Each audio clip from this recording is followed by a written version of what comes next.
2022 is at a close, and I gotta say, this was actually a pretty phenomenal year for film. From the big budget blockbusters to emotionally heavy independent projects, there's something that can satisfy any moviegoer's cravings. But as much as I like to gush about the movies that enthralled me and captured my imagination, there's a sick little satisfaction in discussing the movies that did the complete opposite. The movies that show you everything a movie shouldn't do. The annoying, bland, uninspired, poorly conceived movies that made me question my life choices like, why was I spending my time watching this? Of course, a list like this is completely subjective, so if you see a film on here that you enjoyed yourself, that's okay. It doesn't make you an idiot or lower than me because your opinion is just as valid as mine. My only hope is that I can explain why I don't like these movies and spark a dialogue, because that is one of the most magical things about film.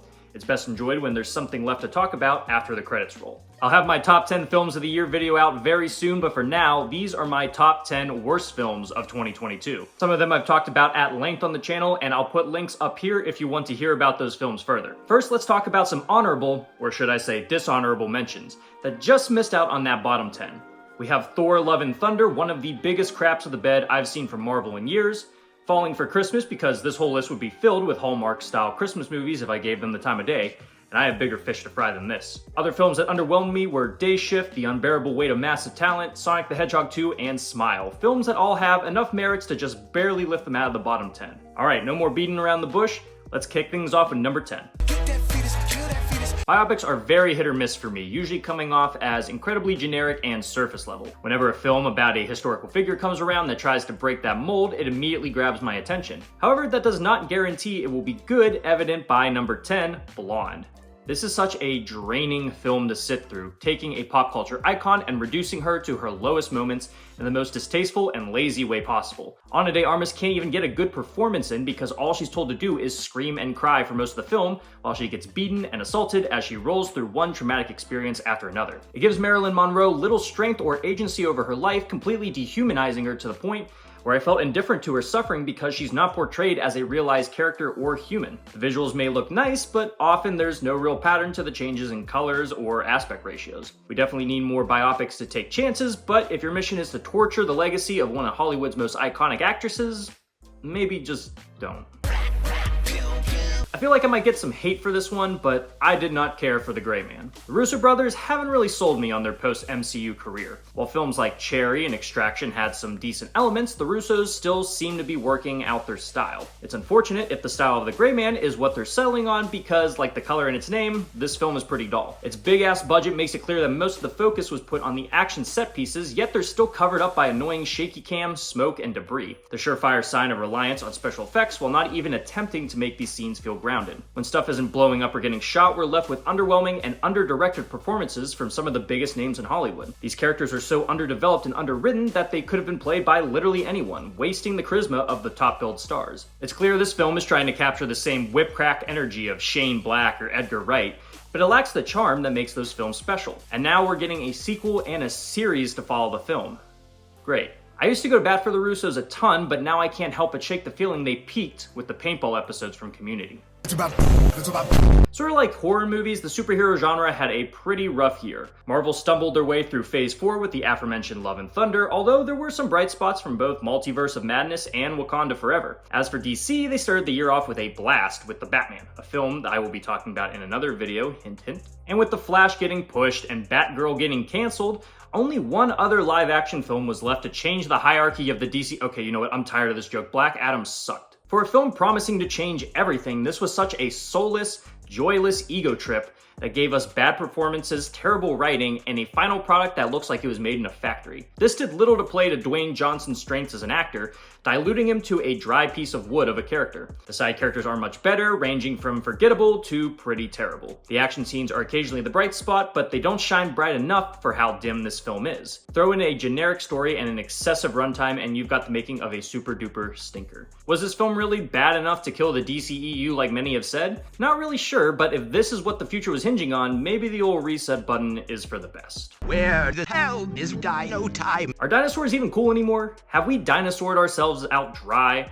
That's what I tend to think after seeing Jurassic World Dominion, which, another stupid title. No one has dominion over anything here. Maybe the movie had dominion over me for 2.5 hours. What an unapologetic cash grab this was, bringing back legacy characters just to have most of them do dick all, while the newly established characters just feel like soulless puppets built to move the plot forward, muttering unfunny quips to make the film seem more fun than it really is. It doesn't do anything new or interesting with its dino world, as the spectacle of seeing these fantastical creatures has long been diminished, and the film is either out of touch or knows this and doesn't care. It's such a tiresome end to a fairly tiresome revival of a series, and I may spend the rest of my life as Jeff Goldblum here, telling everyone that just because you could make another Jurassic Park film doesn't mean you should. Come on, do you want to see my new chainsaw and hockey mask? Speaking of blatant nostalgia cash grabs, we have another horror film getting the 1,000th sequel treatment. Texas Chainsaw Massacre tries to take the gritty grindhouse nature of the original and mash it together with contemporary commentary on millennials and gentrification. Something for sure could have been done here, but what we got was a laughably bad slasher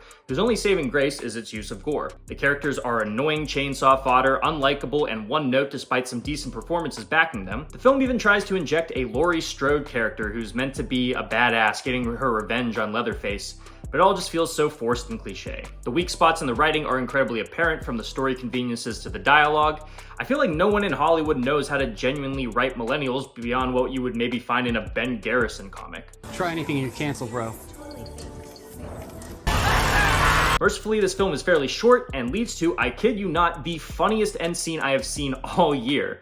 It's not enough to forgive the film's sins, but it's a nice little cherry to go on top of the shit sundae. This is Halloween, this is fucking stupid. And speaking of a blatant nostalgia cash grab, we have another horror film getting the 1,000th sequel treatment, this time in Halloween Ends. Will it though? I'm not so sure anymore. This new trilogy had nothing interesting to offer the world of Halloween, with its final installment potentially being the worst. There's a forced romance plot that's not believable or compelling, an inconsistent tone and writing for the returning characters, and a dumb shoehorn twist that has no real impact because it's implemented so stupidly and sloppily that it doesn't work this late in the game. Like most films of its caliber, it's not scary, not well written, and not suspenseful in the slightest. Some film franchises just need to be left alone, and the horror genre is chock full of them. I like to say we'll all learn from this experience, but I'm too jaded to believe that anymore. Like I've said before, see you in a few years for the reboot. Dracula don't suck. It's Morbin time, baby! Don't let its status as biggest troll meme of the year fool you. Morbius can't even be enjoyed ironically. It feels like it was ripped from the mid-2000s with its outdated approach to an origin story. Jared Leto sleepwalks through the whole thing, making Michael Morbius one of the most boring superhero protagonists around. Matt Smith can't do much to save the film, gifting us only with his now infamous have sex dance. The visuals, score, and cinematography are so boring and lifeless, like it was created by robots. It's all just so sterile and uninspired that I'm genuinely curious how anyone at Sony thought this was okay to release in theaters not once,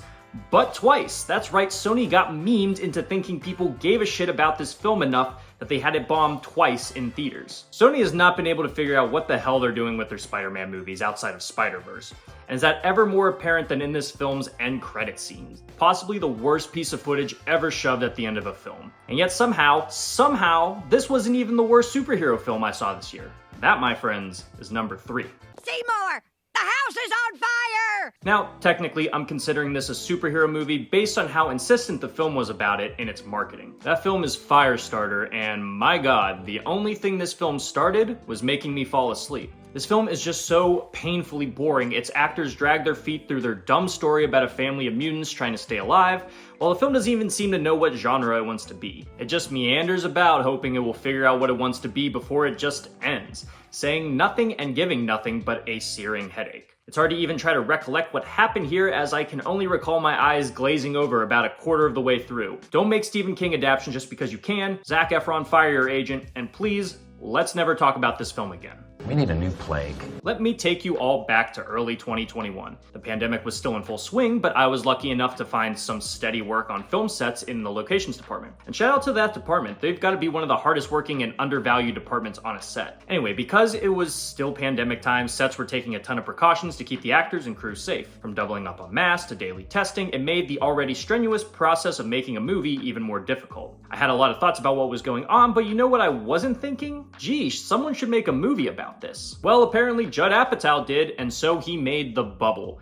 one of the most annoyingly aggravating movies I saw this year. Ignoring the fact that most of us all want to forget the pandemic happened, Apatow made it the main conflict of his film, deciding to focus on how hard it was for actors to deal with this. Look, I know the pandemic affected everyone differently, but give me a break. The actors had it the easiest out of everyone, and even just trying to satirize that is just plain annoying. I don't think I've ever seen so many jokes getting thrown out that just don't stick. Even some genuinely great actors couldn't make this freaking movie bearable, and it just goes on and on and on for who knows how long, never being funny or poignant or entertaining in the slightest. Judd Apatow continues to walk the line as both a leading voice and a domestic terrorist in the world of comedy. This film was at the very bottom of my list for almost the entire year, and I was sure it was going to be my #1 worst film. But then in October, I stumbled upon another film, so bad, so aggravating, so cringe-inducing, that I had no choice but to rank it as my #1. Here we go.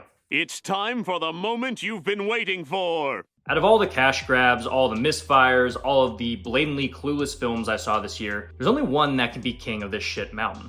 This film is not good, either in the ironic or unironic sense.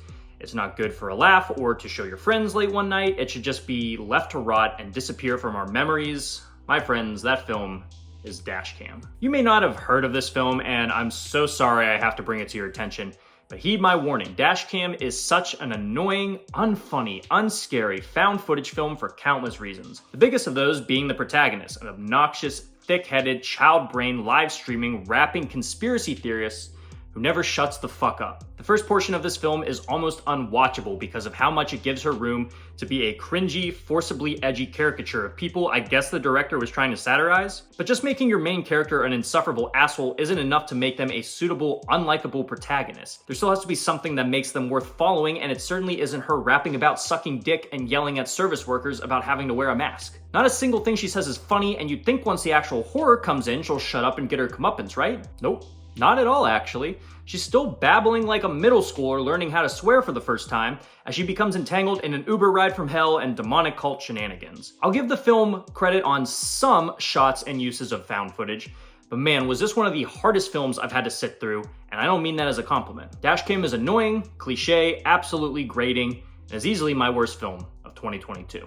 There you go, that's my list of the worst films of the year. I'd love to hear what your worst films were in the comments below, or if you want to try to bring me around on any of these movies, you're more than welcome to give it a shot. I will be following this up with something a lot more positive, as I'm hoping to have my top 10 films of 2022 video out pretty soon. If you're watching this well in the future, it may already be out, and I'll leave a link to that in the description below if that's the case. If you enjoyed this video, please leave a like, and if you're new to the channel, feel free to subscribe if you'd like to see more movie reviews, as well as some movie-themed cocktails. Until next time, thank you again for watching. I will see you in the next one. Live deliciously, but please remember to drink responsibly.